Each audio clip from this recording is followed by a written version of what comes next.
Ngasigi fongkiba tongan-tonganba pausisingdai lokotjaba pau khara update pijari ahanbada maruoiba pau Myanmar da general election pangthoklingaida tamuda militantsinggi marakta akanba mawngda khut thongnakre Myanmar da military coup tawraba matungda ahanba phase ki oina mikhal pangthokre military junta na mai pakani haina thajanari National Green Tribunal na German Road Tiger Road sembada athingba thamkre Chief Secretary digi report korakre Colonial Record of the Kuki Right in Manipur koba larik ama fongkre Hek ubaga kapnaba warep lokre drug smuggler taret pung fumudrani thoigi manungda changjarakadabani haina lalolu KCP PWG MC unification ki maitidagi khangalakli SFJ na US President Trump ta awang nongpok India gi state tarukta Christian singh senglaba safe haven thambinaba taksingkre Arambai Tingkolgi PRO Robin Mangang Khwarakpamgi update kan loinana namfuda mela pangthoklabadi Khwairamban Kaithelda mela dagi hena hongna nga phangangani hairakli December 18 dagi makhal khudingi gari chatpada thingmagani BJP na makhatana lengak paiduna leiragadi democracy gi mahuta dictatorship gi lengak oiragani haina Meghachandrana phongdokre leichil kahena kungna thabana flight sing cancel tokre pung kunmari gi manungda Chauba mihata chenabasing dandi pidrabadi asiba hakjang loroi haina JEC gi maikeidagi phongdorakli Prime Minister Narendra Modi gi chamga kunmapan suba man ki barta tongan ba sinphamda mai paklaba Manipur macha Moirangthem Seth Garget Ramthar amadi Sokhone Krisina bu ngamkhai leitana thagatpa phongdorakli Rocket chaba amadi thagatpagi matangda interaction program ama saruk yarunaba Manipur gi mahiroi taranithoi Imphal thadokre Congress na January 5 dagi India pumbada khongjang changsilagani Hojik pau chandongna pijari Myanmar da ahanba tangkaki general election pangthoklingai manungda India gi border da leiriba tamuda khut thoknakre hairi khut thoknaba adu militant singi marakta oiramba yai hairi chapchaba pau ngaiminaba tari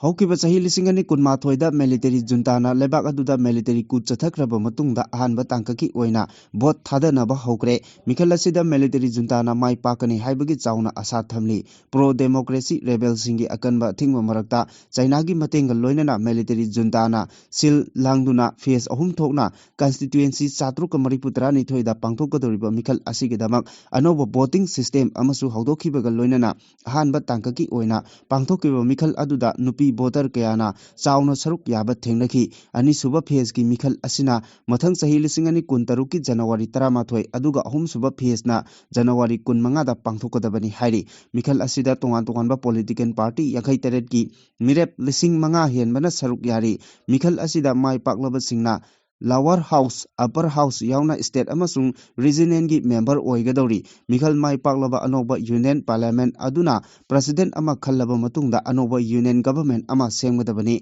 mikhal asigi matangda Myanmar gi union election commission na phongdokhibagi matung inna Myanmar gi tongan ba mafam kayada mikhal asigi damak polling station 1938 semgatli mamangda pangthokhiba mikhal singa manadaba mong ama oina mikhal asidadi mixed member personnel proportion MMP system chanare amasung electronic voting machine sijinari Myanmar gi military of information gi matung ina mapalebakta leiriba Myanmar macha singi oinadi overseas MNC natraga Isolate singi khutangda vote thadaba loikre mikhal asi yengsinabagi damak malemgi tongan ba lebak kayadagi election observer team singsu Myanmar da yoraklaga leiri mikhal asida military juntana back tokba party singna chauna mai pakani haibagi thajaba leiri Myanmar gi retired general amana lead toba military alliance union solidarity and development party asina mikhal asigi constituency khudingmakta achoba lamba oiri Thailand Kachotpa University gi lecturer amasung Myanmar expert ama oiriba Lalita Sawunna haikibada juntana chathariba election asi matam koina military na Myanmar da sakti painaba mongda chathabani mikhal asi free and fair oide haiki National Green Tribunal Act lisingani taragi section kungi matung ina Churachandpur Kangpokpi None amasung Ukrul district ta umang amasung singi saruk phauna lambi sembagi thabak khudakta lepnaba khangankre National Green Tribunal Eastern Zone Bench Kolkata gi JM Arun Kumar Tiagi amasung EM Isor singna December 12 da thokiba order amagi matung ina mathangi hearing chathagadoriba lisingani kuntaruki February 2 phawbada lambi sembaga mari lenaba thabak thorom pumnamak lepkadabani Manipur lengaki chief secretary na hirambasiga mari lainan lainana district taruki district magistrate amasung superintendent of police ta mathau taba instruction pigadabani hairi khuraijam athauba singhana union ministry of environment forest and climate change ki secretary ki mathakta file tawrakiba petition amagi hearing chatharaba matungda tribunal na wafam asi phongdokhibani applicant gi maikeida senior advocate Irom Lalit Kumar Singh amasung advocate Dipankar Thakur na lepki respondent gi maikeidana Pukhrambam Ramesh Kumar amadi Rajkumari Vidya Sanana lepki judgment asimaktadi German Road natraga Tiger Road haina pande adumapu Churachandpur None Kangpopi Ukhrul Phauna semliba Ring Road asini haina di takli akoibagi phibam soganbaga mari lainana paikhatliba lambi sembagi thabak asi khudakta levan binaba National Green Tribunal Act lisingani taragi section taramari taramanga amasung tarataruki makhada Mathau taba thabak thoramsing lokhatpiu haina wakallakibani World Cookie Jo Intellectual Council na sahi asigi February mangada pikhallakiba memorandum amagi matung ina lambi sembagi thabak asi Cookie Jo puruki miyoisingna paikhatpani haiba khangle Directorate of Environment and Climate Change Rural Engineering Department amasung Forest Department na singba mari lainaba authority singdagi lambi semba asiga mari lainana no objection certificate na singba amata laukiba laite haina applicant gi maikeidagi Pikhalaki Hiram Asiga Mari Lainana report ama Sayol Marigi Manungda Pikhalaknaba Manipurgi Chief Secretary da Tribunal na August Kunda Kangan Kibani Adubu Housing Power Chief Secretary gi Maigidagi report amata Pikhalakpa Laitri District Taruki Mari Lainaba Forest Division Singdagi Mathau taba information ayamba pangle Adubu Nauna Amuk re-verification tawbagi mathau taba maramna tribunal gi hearing absorb tawinaba haijaraki nakal animaki warol taraba matungda tribunal na chayol mari gi matam pikhibaga loinana mathang chahi gi February anida hearing chathanaba nongna matam lekhibani matam asigi manungda lambi sembaga mari lainaba thabak paikhatba lepnaba su khangan khibani hairi Haukiba chahi lisingama chanipan humudra Nepal dagi lisingam chamapan tara mari fawba kuki singna Manipurgi ngamkhaida leiramba khul singda changduna landaduna mihat mipun chathaduna lanthum matpa munbagi thawong sing chatharambagi colonial record ta yumpham oiraga puthokpa lairik colonial record of the Kuki right in Manipur haunabi matung ina Manipur Press Club ta Phongkre National Archives tagi fangba record to yumpham oiraga yumnam Rajeshwar na iba Kaithal Express Private Limited na publish tawba lairik colonial record of the Kuki right in Manipur phongbagi thorom aduda Dr. R.K. Nimai Oriental College ki Department of History ki Assistant Professor Dr. Oinam Daniel DMU ki Department of Philosophy ki Assistant Professor Dr. Michael Samjet Sabam amasung School of Human and Environmental Science Manipur University ki former Dean Professor W. Navakumar su saruk yaki thorom aduga mari lainana lairik asigi aiba yumnam Rajeshwar na haikibada Delhi da laiba National Archives ta Manipur ga mari lainaba file lising taruk khena lairamba thengnaraki lairamleba file sing adu dagi lairik asiga chanagadaba file sing adu khongpatuna miyamna khangna unadriba asengba machak kaya ithoktuna tunggi mirol amasung resource scholar singi damak archives literature ama oina leihonabagi pandamda lairik asi phongbani lairik asina kuki singna border ga tainaba Manipur gi lamda khundariba mafam singda changduna mafam sing adu makhoina loksinaba honabada chathakiba mihat mipun nupi angang phawba tamthin hatkiba thawong kaya colonial record ta iduna leirambadu mayek singna lairik sida iduna hapli haiki Imphal East District ki Lamlai Assembly Constituency ki manung channa leba Takhel Khungangi Yongthong Lekaida Party ki cabinet anida khut thakibaga loinana Manipur Police Commando gi makhutta tahankibada chenariba miyoising hek ubaga kapnaba warep laure haina aina thinkraba KCP MC Progressive ki Information and Publicity Secretary Mahi Khomba Maiteina thadokpa chirol amana khangalakli chirol asina party gi lanmini sak taklaba phawba khut tharakiba amadi Police Commando kauduna awaphamda tahankibagi matangda high level standing committee gi emergency meeting pangthuktuna warep ani laure ahanba warepta Saikom Khogenda hek ubaga kapnaba chairak piba ani suba wareptana kamaret anina thorakpa garida makhongna kauduna inthukiba Kulai Munkiba Amadi Akan Aring Saduna Lanmi Anibo Awafumda Tahanbada Haktingana Generiba Ward Member Yelam Ibomza Maitena Numit Humnigi Manungda Pau Paruktrabadi Akan Batabak Lokotpa Haiba Asini Saikom Kogen Hariba Mue Asi Sahi Kayagi Mamangda Hoji Party Chairman Oina Puriba Kamaret Sinkai Kuman Allies Takel Agengi Makada Party Yogzagi Hairakpadagi Chairman na Makut Paiduna Ningtam Yawalgi Apaba Liglam Takpi Kiba Mishak Ama Oina Party Tabak Thoramda Tauda Yaduna Laki Adubu Mahaki Party Tabak Tauna ASP tablet Sizinabadagi Hendokuna Party District Commander Singi Oiba Apunba Mifam Ama Thobal District Nongang Khongda Phamkiba Asida Hana Guli Charamba Commander Kharaga SP tablet Amadi N10 Chaminarambagi Wakat Ama District Commander Singna Pukhalaki Miyamnasu Asigumba Yawal Lanmigi Maikum Upasingda Nakoinana Natraga Haktengnana Sogutpiganu Hairikli Lupna Kangan Kraba drug smuggler Taret Pung Humdrani Toigi Manungda Changjara Kadabani Haina Yawolup KCP PWG MC Unification Gate Maikidagi Kangalagli Aina Tingraba Lalolup Asigi PRO Sinkai Ngan Mana Kuyek Piduna Tadora Kiba Gerald Amana Hai United Nations Office on Drug and Crime Na Fongba Myanmar Opium Survey Lisingani Kunmanga Matung ina Opium Thaba Amasung Heroin Putokpagi Chang Mamang Sahidagi Yamna Hengalakpagi Pibam Ama Uba Pangli Masina Manipur Gumba Ngamkhaida Leiba State Singda Haktengnana Aduki Matik Sokhali Myanmargi Oina Opium Thaba Asi Lisingani Kunmangada Chawrakna Chada Tara Taret ki Changda Hengalakli Masina Sahi Tara Asigi Manungda Khwaidagi Wangna Opium Cultivation Tauba Oiri Masida Manipur ki Ngamkhaida Leiba Chin State ki Narcotics ki Thabak Noma Kangdana Hengalakli Hairi Chero Asina Makhatana Manipur Masagi Lam Manungdasu Opium Cultivation ki Thabak Hengalakpagi Khudam Changdam Kaya Aikoina Uwa Phangle Punamak Asina Manipur ki Irang Asi Hena Mara Tahanbagi Maram Oyali Myanmar gi Apunba Opium Pothok Asi Lisingani Kunmanga gi Oina Chawrakna Metric Ton Lising Ama Tara Oi Haina UNODC report ki matung ina mayek sengna iri masigi matung ina chawrakna chada maripudra mathoidi raw opium natraga process tawraba heroin oina mapalamda thadorakli hairi masina maram oiduna resistant drug ki mamal handarai mamal handarakpaga loinana heroin na hena sendong hena leirakpana manipurda marang kaina fangali englising ani kulumdoi me dagi manipurda Thokleba Irang Asina Kunai Asibu Chokale organized over drug trafficking sing amasung local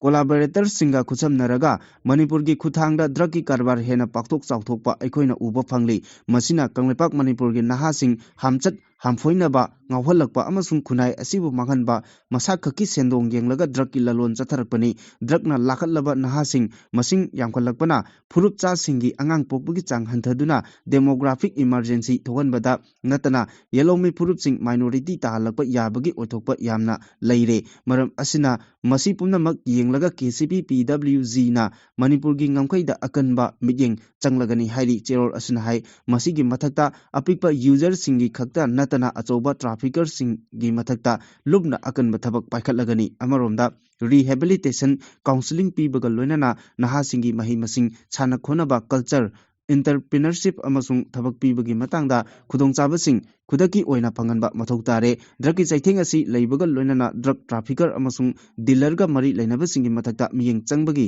manung channa lubna khangan khraba miyoi taret pung humbudrani thoi phawbagi manungda lupta changjarakadabani haina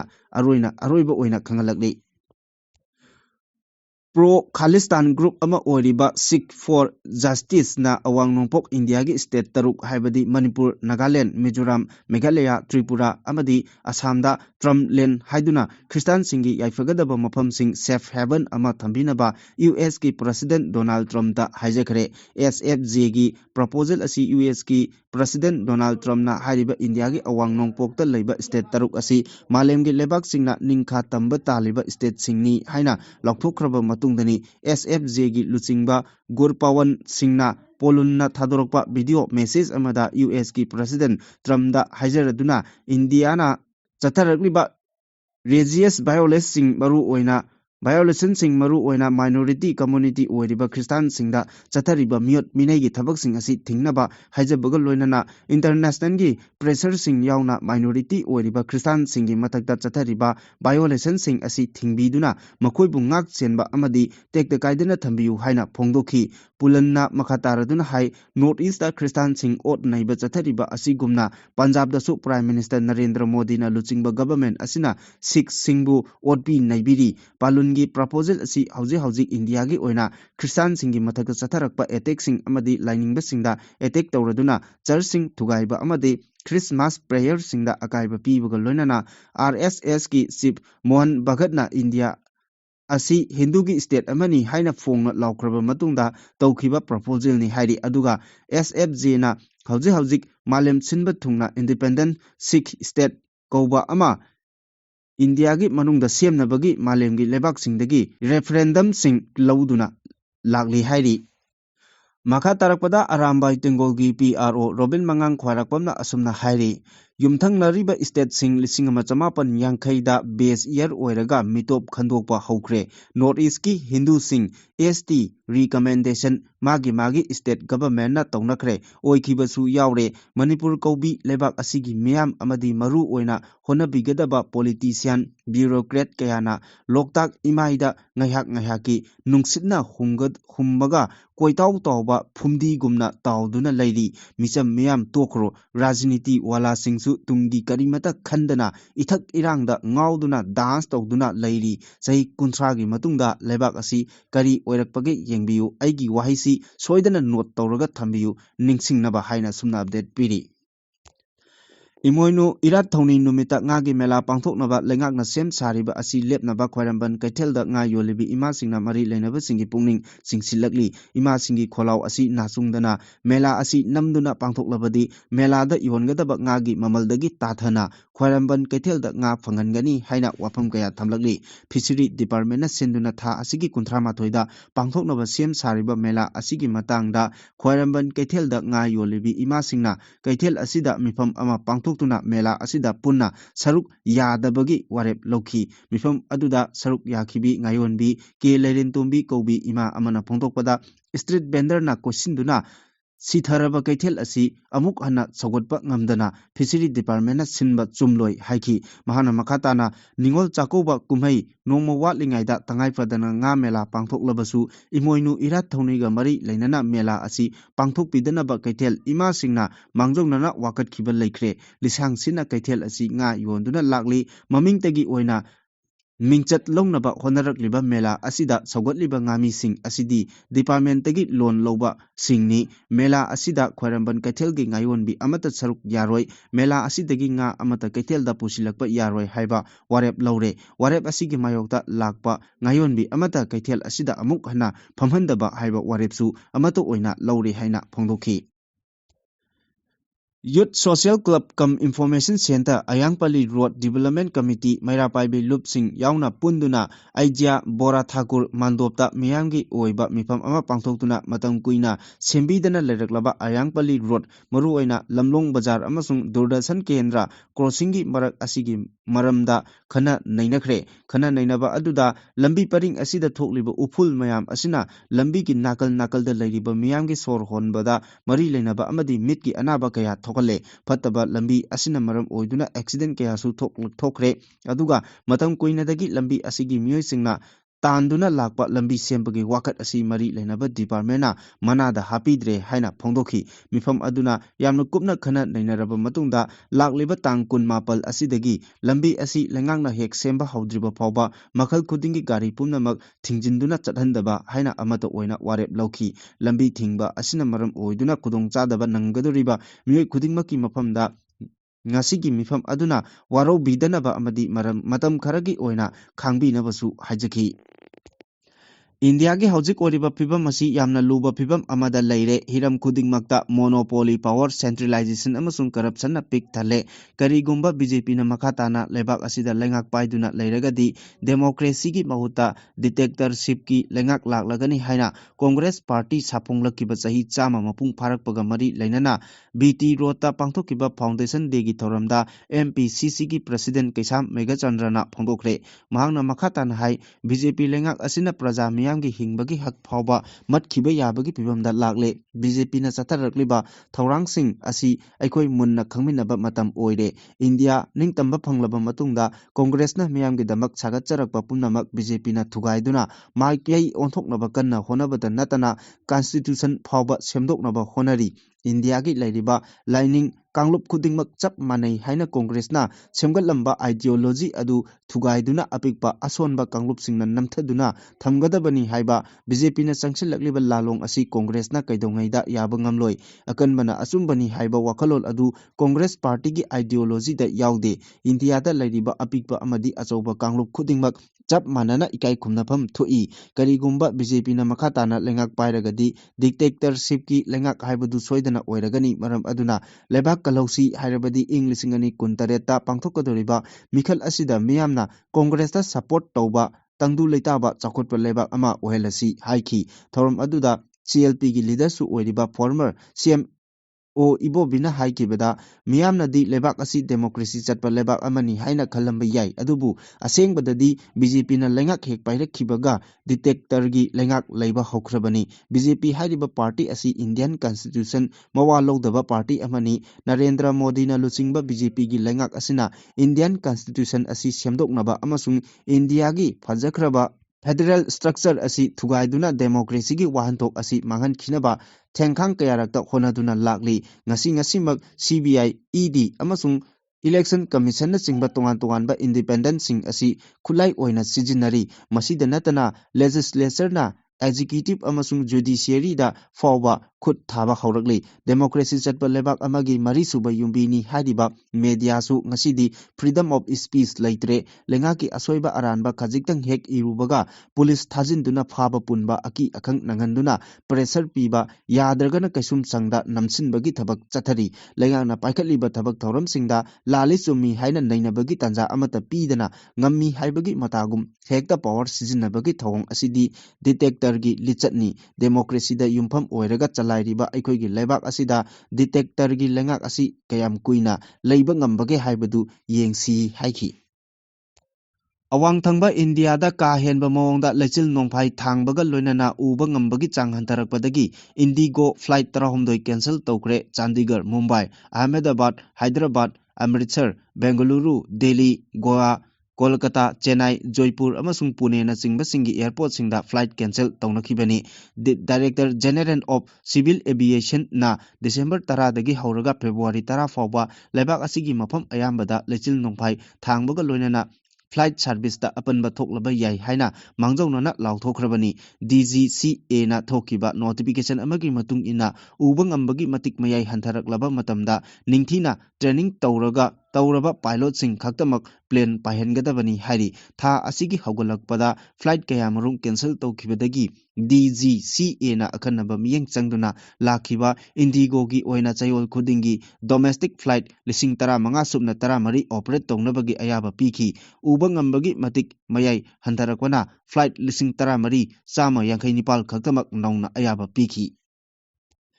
Bharat के prime minister Narendra Modi की चामग कुनमापन सूबा मन की बात की थौरमदा मणिपुर की district अहुमदा लैरिबा तोंगान तोंगानबा Hiram कयादा मांगजिल थाना संगसिलिबा मियोय अहुमबु सिंथारदुना फोंदोखरे चामग कुनमापन सूबा मन की बात की थौरम असी थोंगजू AC की MLA थोंगाम बिसोजत की युमदसु BJP की MLA कयागा लोइनना तामिननखी थौरम अदुदा सरुक याखिबा MLA सिंगदी लंगथबाल AC की MLA कराम श्याम वांखई AC की MLA थांगजम अरुण BJP मणिपुर प्रदेश की president A Sarda Devi Sekmai AC की MLA हाइखाम दिंगो जिरीबाम AC की MLA MD Asfauddin Hayanglam AC की MLA doctor Yumnam Radheshyam Lamlai AC की MLA खोंबानताबम इबोमचा कुंबी AC की सनासम प्रेमचंद्र थामोइबम AC की MLA Khumukcham Joy Kishan amadi party ki atopa worker kaya amasu saruk yaki Prime Minister Narendra Modi gi Man Ki Baat ki thorom aduda PM na phongdokhibada Prime Minister Surya Ghar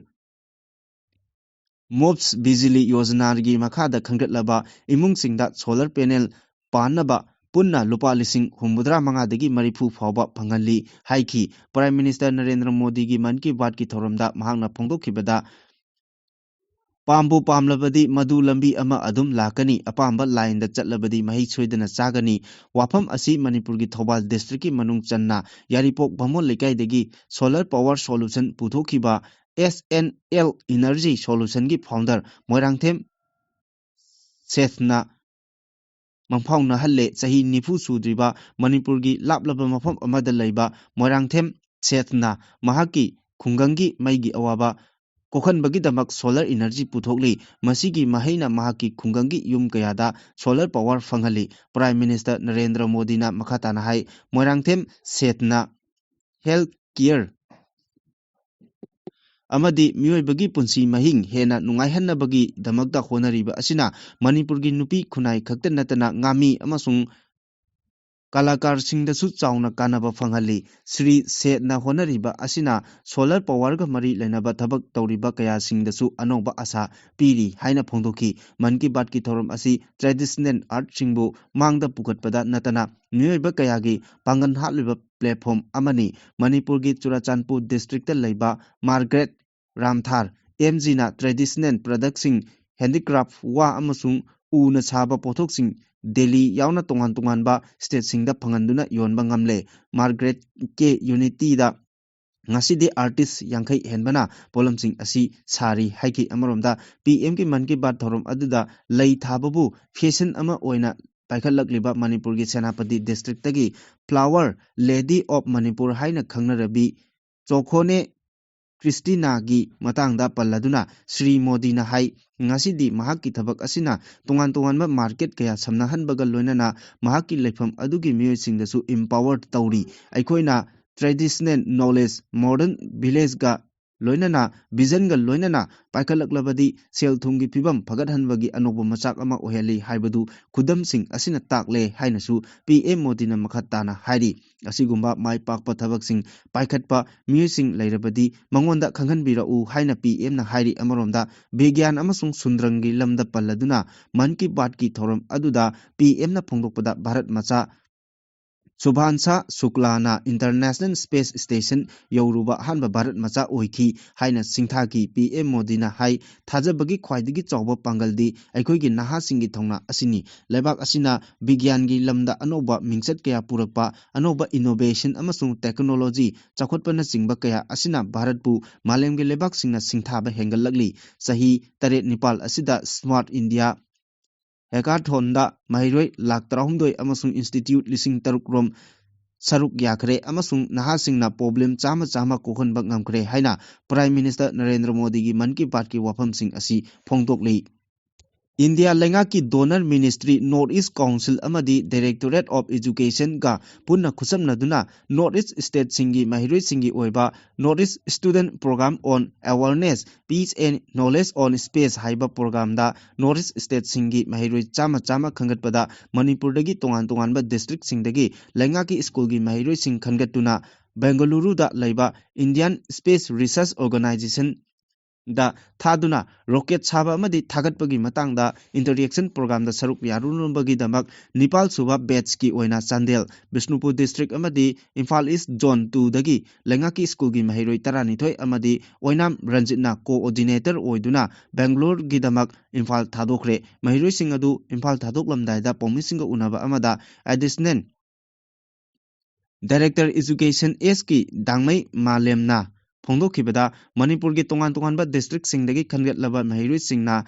ISRO gi space ki lamda lairiba institute singda lairiba scientist singa unaduna makhoiga interaction tawnaba space science ki maramda khangnaba asimak yamna phaba khongthang amani loinana mahiroi singnasu hiramasi gi matangda ningthina khangba ngamlabadi tungda kanaba kaya ama lakpa yai loinana handak thariba base asina aroiba base su oire hainasu phongdokhi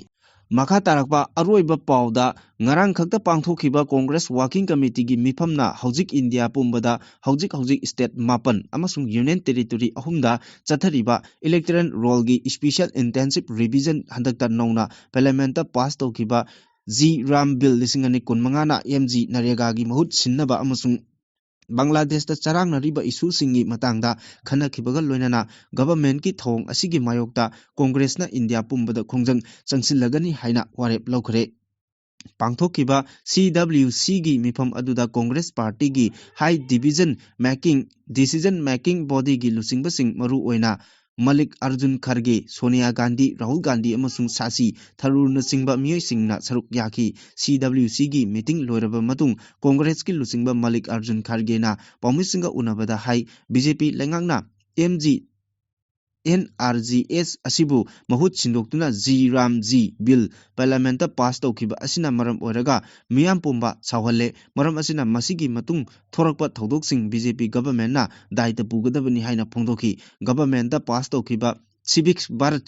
guarantee for Rozgar and ꯑꯦꯕꯦꯕꯤꯛꯁꯀꯤ mission Gramin act ꯑꯁꯤ ꯅꯥꯀꯜ ꯅꯥꯃꯇꯪ ꯌꯦꯡꯕ ꯃꯤꯠꯌꯦꯡ ꯑꯣꯏ, ꯃꯔꯝꯗꯤ ꯑꯦꯛ ꯑꯁꯤ pass ꯇꯧꯅꯕ ꯍꯣꯠꯅꯕꯗ ꯄꯥꯛ ꯁꯟꯅ ꯇꯥꯟꯅꯈꯤꯕ ꯂꯩꯇꯦ꯫ ꯑꯦꯛ ꯑꯁꯤ ꯊꯕꯛꯇ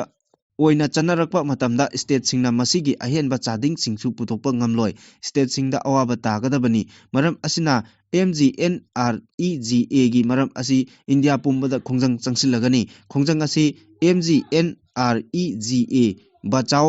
ꯑꯟꯗꯂꯟ ꯍꯥꯏꯅ ꯃꯤꯡꯊꯣꯟꯗꯨꯅ ꯃꯊꯪ ꯆꯍꯤꯒꯤ ꯖꯅꯋꯥꯔꯤ 5ꯗꯒꯤ ꯍꯧꯒꯅꯤ ꯍꯥꯏꯔꯤ꯫ ꯀꯣꯡꯒ꯭ꯔꯦꯁꯀꯤ ꯑꯆꯦꯠꯄ ꯈꯣꯡꯊꯥꯡ ꯑꯁꯤ ꯑꯦꯝ.ꯖꯤ.ꯑꯦꯟ.ꯑꯥꯔ.ꯏ.ꯖꯤ.ꯑꯦꯁ. ꯀꯤ ꯔꯨꯂꯤꯡ ꯕꯤ.ꯖꯦ.ꯄꯤ. ꯒꯚꯔꯟꯃꯦꯟꯠꯅ ꯂꯧꯇꯨꯅꯗꯨꯅ ꯃꯍꯥꯠꯃꯥ ꯒꯥꯟꯙꯤꯒꯤ ꯃꯤꯡ ꯑꯁꯤ ꯂꯧꯊꯣꯛꯈꯤꯕꯅꯤ꯫ ꯃꯔꯝ ꯑꯗꯨꯅ ꯀꯣꯡꯒ꯭ꯔꯦꯁꯅ ꯌꯥꯝꯅ ꯗꯦꯃꯣꯀ꯭ꯔꯦꯇꯤꯛ ꯑꯣꯏꯕ ꯃꯑꯣꯡꯗ ꯈꯣꯡꯖꯪ ꯑꯁꯤ ꯆꯪꯁꯤꯟꯒꯅꯤ꯫ ꯃꯁꯤꯅ ꯈꯨꯡꯒꯪꯁꯤꯡꯒꯤ ꯄ꯭ꯔꯖꯥꯁꯤꯡꯗ ꯃꯈꯣꯏꯒꯤ ꯊꯕꯛ ꯁꯨꯕꯒꯤ ꯔꯥꯏꯠꯁꯤꯡ ꯉꯥꯛꯂꯒ ꯊꯝꯕꯤꯕ ꯍꯥꯏꯕꯒꯤ ꯃꯥꯌꯣꯜꯂꯣꯝꯗ ꯆꯪꯁꯤꯟꯒꯅꯤ꯫ ꯆꯠꯊꯒꯗꯧꯔꯤꯕ ꯈꯣꯡꯖꯪ ꯃꯅꯨꯡꯗ ꯁ꯭ꯂꯣꯒꯥꯟ ꯑꯣꯏꯅ ꯖꯣꯏ ꯁꯪꯕꯤꯙꯥꯟ ꯑꯃꯁꯨꯡ ꯖꯩ ꯍꯤꯟꯗ ꯍꯥꯏꯅ ꯈꯣꯜꯂꯥꯎꯁꯤꯡ ꯂꯥꯎꯒꯅꯤ꯫ ꯑꯦꯁ.ꯑꯥꯏ.ꯑꯥꯔ.ꯒꯤ ꯃꯇꯥꯡꯗ ꯄꯜꯂꯗꯨꯅ ꯍꯥꯏ ꯕꯤ.ꯖꯦ.ꯄꯤ. ꯒꯚꯔꯟꯃꯦꯟꯠꯅ ꯏꯂꯦꯛꯇꯣꯔꯦꯜ ꯔꯣꯜꯁꯤꯡꯒꯤ ꯑꯦꯁ.ꯑꯥꯏ.ꯑꯥꯔ. ꯆꯠꯊꯔꯤꯕ ꯑꯁꯤꯁꯨ ꯂꯧꯇꯨꯅꯕꯒ ꯂꯣꯏꯅꯅ ꯗꯦꯃꯣꯀ꯭ꯔꯦꯇꯤꯛ ꯔꯥꯏꯠꯁꯤꯡ ꯀꯛꯊꯠꯅꯕ ꯍꯣꯠꯅꯕꯅꯤ ꯍꯥꯏꯅ ꯃꯍꯥꯛꯅ ꯐꯣꯡꯗꯣꯛꯈꯤ꯫